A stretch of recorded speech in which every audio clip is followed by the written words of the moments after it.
A casi 3 semanas del plebiscito constitucional, las cosas están así. Todas las encuestas, todas, señalan que gana el rechazo, incluidas las que tiene el gobierno. Lo obvio, se acorta el tiempo para que el oficialismo revierta la situación. Naturalmente que un hecho inesperado, una denuncia, un escándalo puede cambiar la situación. No es la franja televisiva una de las últimas esperanzas del apruebo. La izquierda, que siempre ha sido muy creativa, efervescente, que ha logrado entusiasmar y emocionar, ahora ha sido, en la franja, un pálido reflejo de sus diferencias internas, de una anemia política, reflejo de una planta marchita a la que le falta salitre, le falta agua, le falta vida. O sea, ese cartucho televisivo no existe, es otra oportunidad perdida. La verdad es que es toda una proeza bajar del 78% de los que aprobaron el camino constitucional en el plebiscito de entrada a ser derrotados en el plebiscito de salida. Pero yo sugiero no ir tan lejos, no ir al plebiscito de entrada, sino que ir a la última elección binaria que hemos conocido, que es la segunda vuelta entre Gabriel Boric y José Antonio Kast, donde el actual oficialismo obtuvo un 55%. Sabemos entonces que el rechazo partió con un piso de un 45%, porque yo me imagino que ningún elector de Kast estaba por el apruebo. El desplome entonces es de más de 10 puntos. Boric ganó en básicamente las regiones metropolitanas, la región de Valparaíso, la región de O'Higgins con menos porcentaje y en el norte, aunque hay que recordar que en el norte la primera vuelta la perdió frente al Partido de la Gente. Desde el Maule al sur, Boric ganó porque perdió ante Kast. Ahora, el Partido de la Gente está ahora por el rechazo. Entonces, ¿cuál es la situación en estos instantes? En el norte, salvo en zonas como Calama, estaría ganando con claridad el rechazo. Ese norte compensa la victoria no tan elevada que tendría el apruebo en la región de Valparaíso. Habría como dicen, un neteo. En la región de O'Higgins habría un eventual empate o una victoria mínima del apruebo. Queda entonces solo la región metropolitana para revertir la fuerte victoria que obtendría el apruebo en el sur del país, salvo en Aysén, pero que poblacionalmente Aysén cuenta poco. Entonces, para que el apruebo tenga posibilidades de victoria, debe ganar por unos 10 puntos en la región metropolitana. No debería haber sido difícil, porque ocurre que Boric ganó a Kast en la región metropolitana por 20 puntos. El problema es que ha habido un desplome de Boric en Santiago y el apruebo estaría hoy ganando en la región metropolitana solo por un 52-48%. Y ese porcentaje no sirve para que el apruebo gane el plebiscito. Este es el gran problema del apruebo. Y esta es la razón por la que, perdido el sur, el gobierno haya intensificado la campaña en Santiago con Gabriel Boric, su principal activo político a la cabeza.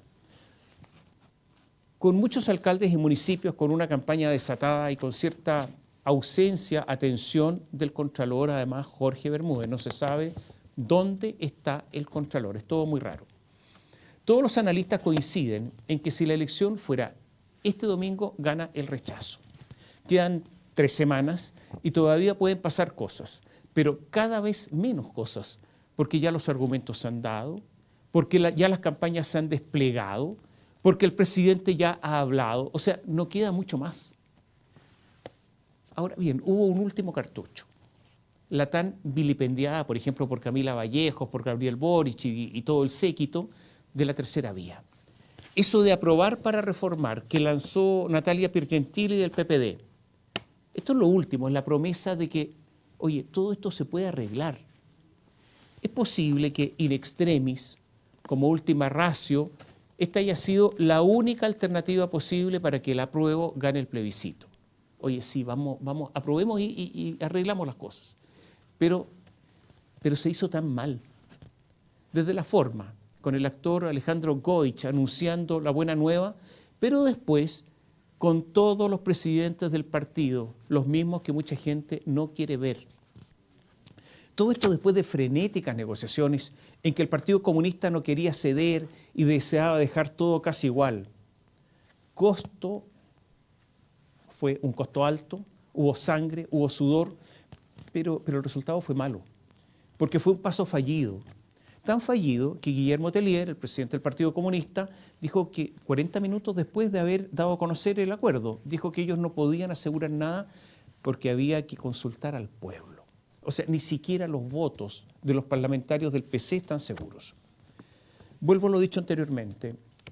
Como una medida desesperada, el acuerdo de aprobar para reformar es posible, era posible, pero bien hecho, con precisión, incluso con artículos que se reemplazarían o que se modificarían o que se agregarían al texto, una cosa bien hecha, una proposición precisa, con una promesa explícita, además de todos los parlamentarios que son los que votan la reforma, de votar a favor de esas reformas. Nada de esto ocurrió, por eso es un intento fallido, porque si se deja o se dejaba toda la ambigüedad en la indeterminación, lo único que se logra es más incertidumbre. Y eso es lo que ocurrió. Ya no es esto, ya no es este texto, porque podría ser otro, pero que no hemos precisado. El reconocimiento que el texto no es bueno, pero proponemos unas modificaciones, pero en la ambigüedad. Pero yo diría el costo más grande por haber hecho mal las cosas no es este sino otro. Es haber reconocido que el proyecto constitucional tiene falencias grandes, falencias importantes. Esta es una derrota, eso de reconocer que los contrarios tenían razón. Podría haber habido algo de solución si se hubieran propuesto alternativas claras a esa derrota, pero no fue así. Posiblemente por la oposición cerrada, reitero, del Partido Comunista y del Frente Amplio, y las acusaciones entonces a los amarillos y otra gente de la exconcertación de centroizquierda, de traidores, vendidos, neoliberales y otras delicadezas, todo esto se ha caído. O sea, ese discurso se cayó también. Para el apruebo también el texto no es bueno. Esa es la conclusión que podemos llegar. Algunos, como los ex constituyentes Bárbara Sepúlveda, habló de que todo esto es causa o se produjo por las mentiras y las falsedades de los críticos. Algo así como que desde el Partido Comunista, el Frente Amplio, el Partido Socialista, el PPD, el Partido Liberal, el Partido Radical, se dejaron llevar por las mentiras y las falsedades. Eso se llama tapar el sol con el dedo. Un famoso constitucionalista italiano, Giovanni Sartori, dijo que una constitución puede no establecer garantías y seguía siendo una constitución, pero si no tenía régimen político era otra cosa. ¿Qué dice el texto del apruebo? Me refiero al apruebo para reformar, lo que se dio a conocer. Dicen que van a analizar el sistema político para lograr un mayor equilibrio entre el poder legislativo, el gobierno central y las entidades territoriales. O sea, respecto al corazón del proyecto constitucional, a lo que tiene que ver con el sistema democrático, solo prometen una reflexión. Yo diría que es poco, simplemente nada. Reconocen un problema sin que se avisore remedio. Cuesta entender que con este nivel pretendan ganar el plebiscito. Yo diría que en esta parte ganó claramente el Partido Comunista. Es verdad que sacaron cosas nuevas. Prometieron vida a los colegios privados subvencionados, una novedad porque no estaba en el texto y ni siquiera está en el proyecto de Gabriel Boric, porque lo que promueve en la práctica es su extinción. Se prometió un sistema mixto de pensiones, algo bien ambiguo, pero que da a entender que se podrían mantener en el futuro las AFP con nuevas cotizaciones. Y en parte entonces se podría mantener la capitalización individual hacia el futuro, con nuevas cotizaciones. Otra novedad. En materia de salud, se confirma el fin de las ISAPRE como las conocemos hoy y un sistema único, público, para todos, obligatorio. Y prometen reponer el estado de emergencia, porque con la nueva Constitución ni siquiera es posible tener militares en la Araucanía o en la provincia de Arauco o en la zona norte. Esto es también un desmentido a todos los que dijeron que el estado de catástrofe es lo mismo que el estado de emergencia. Por ejemplo, Marcos Barraza, el hombre fundamental del Partido Comunista en la convención que sostenía esa tesis. Todo esto es muy poco para que cambie el caudal electoral. Incluso muchos convencionales están molestos. ¿Es que acaso el poder constituyente no podía ser molestado y menos alterado por el poder constituido? ¿Cómo es eso que nuestro trabajo, aún antes de ser sometido a escrutinio ciudadano, se pretende modificar por los políticos de siempre? Hay mucha gente enojada. ¿Saben? La verdad es que nadie quedó contento. Ni los que creen que el proyecto constitucional, debido a los desequilibrios, puede establecer una dictadura constitucional, por ejemplo Frei, o los que dicen que es una constitución partisana, Lagos, o los que querían mantener todo tal cual. O sea, si uno lo mira desde el contentamiento, todo es pérdida, nadie está contento. Quiero referirme a algunos aspectos, solo algunos, que me parecen muy importantes y que el acuerdo no toca, que son a veces un poco técnicos, pueden ser aburridos.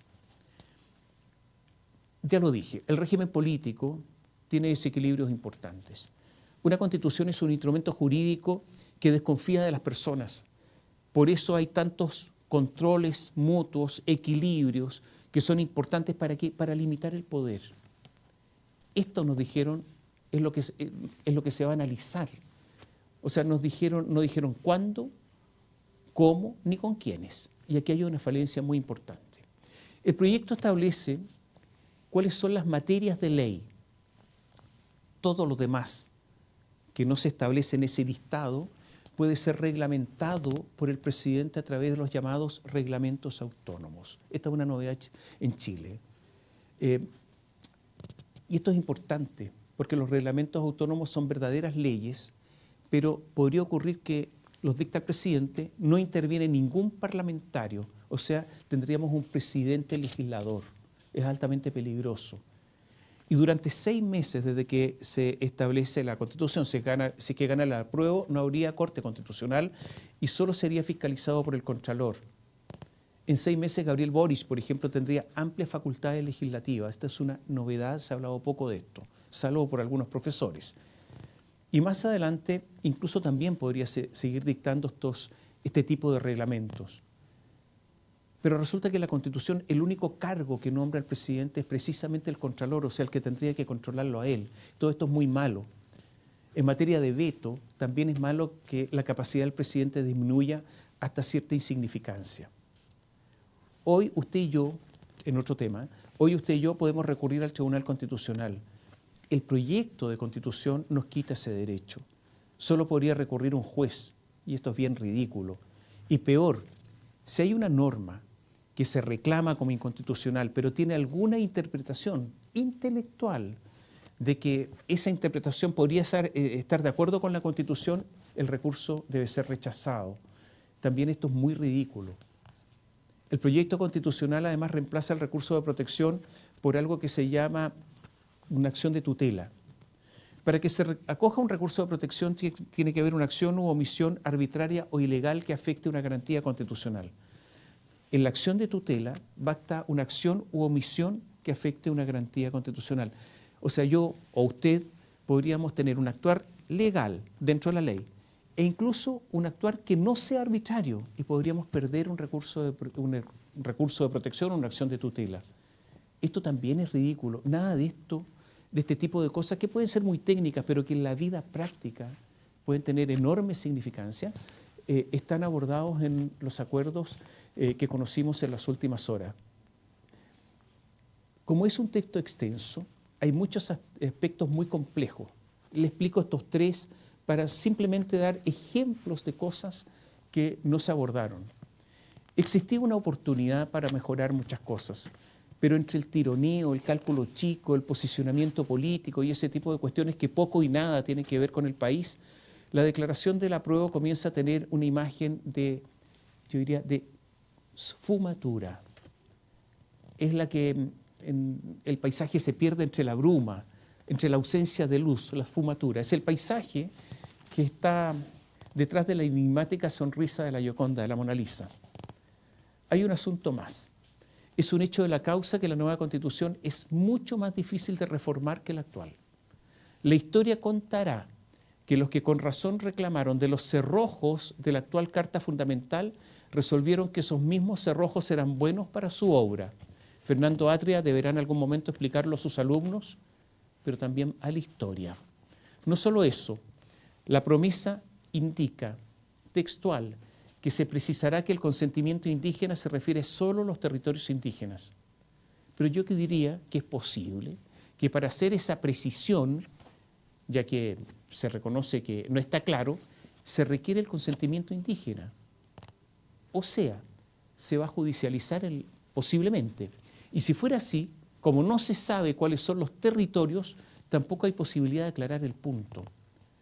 Algo un poco más exótico es que se dice que hay que aclarar que ningún chileno se le podrá restringir la libre circulación por territorios indígenas, lo dice la declaración, lo dice la promesa, lo que demuestra los enormes forados legislativos que existen en el texto que se va a plebiscitar.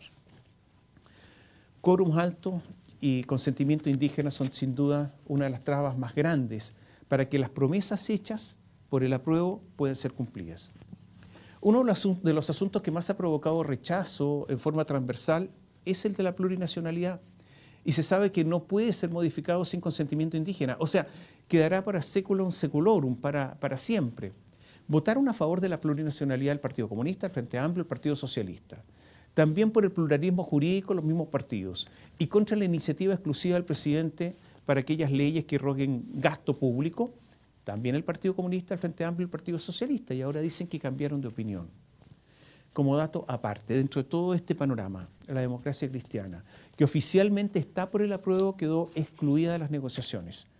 Como está viviendo una especie de guerra civil, con el presidente del PIN a punto de renunciar, asumió solo 4 meses, con acusaciones de que la ex candidata presidencial Yana Proboste quiere dar un golpe blanco, con Fuad Chaín, al que le presentaron, expresidente, al que le presentaron una querella y la retiraron 24 horas después, es decir, con un caos grande, en un partido chico, no tenían ellos ninguna posibilidad de seguir en las negociaciones. Lo cierto es que no hay democracia cristiana y por lo tanto no sabemos exactamente qué va a ocurrir con ellos. ¿Qué es lo que está ocurriendo? Lo que está ocurriendo es que en estos momentos el Partido Comunista tiene... por la dureza del partido... ¿Por qué está tan duro el Partido Comunista? Por una razón muy simple. Porque el Partido Comunista hace años que se viene equivocando. Yo diría que ahora se equivocó una vez más. Es solo su orden, un orden implacable, el que le permite mantener una influencia, pero no los votos, no tiene tanta votación. Lo segundo es que el Partido Comunista nunca ha tenido la posibilidad en la historia de Chile de participar en la arquitectura jurídica del país, ni mucho menos en participar en la redacción de una constitución, de estar tan cerca que se aplique en parte su modelo. Ahora que se corría el cerco harto, como dicen, ahora que comenzaba, según ellos, a desmontarse el sistema neoliberal, bueno, resulta que se lo están jugando el todo o nada. No quieren renunciar a la posibilidad del triunfo. Y por último, al Partido Comunista le causa terror que le salga otro partido, otra organización a su izquierda, y por lo tanto tienen que mantenerse irreductibles en la posición en que están. El Partido Comunista no se movió muy poco y no se va a mover. Y no va a haber votos del Partido Comunista para modificar las cosas. Es posible que este documento, esta promesa de decir aprobemos para reformar lo que podía ser la bala de plata, no sea más que un intento simplemente fallido. Que las promesas débiles, promesas ambiguas, no logren, yo diría, ningún efecto. Que haber dejado para la reflexión los problemas del sistema político sean ni más ni menos que una simple confesión y un forado grande, imposible de parchar. Que el reconocimiento de las falencias no sea solo eso, sino dar la razón ¿a quiénes? A los del rechazo, que el proyecto constitucional adolece de fallas estructurales. Que las promesas sean solo un recurso para ganar el plebiscito más que un acto de sinceramiento. Que esas promesas además tampoco son posiblemente posibles de cumplir. O sea, que todo esto haya sido un acto fallido, que demuestra solo fallas estructurales de enorme envergadura, que solo trae costos y que no trae al apruebo ningún beneficio. Que haya sido simplemente una palabra más del panteonero sobre el ataúd que se está enterrando.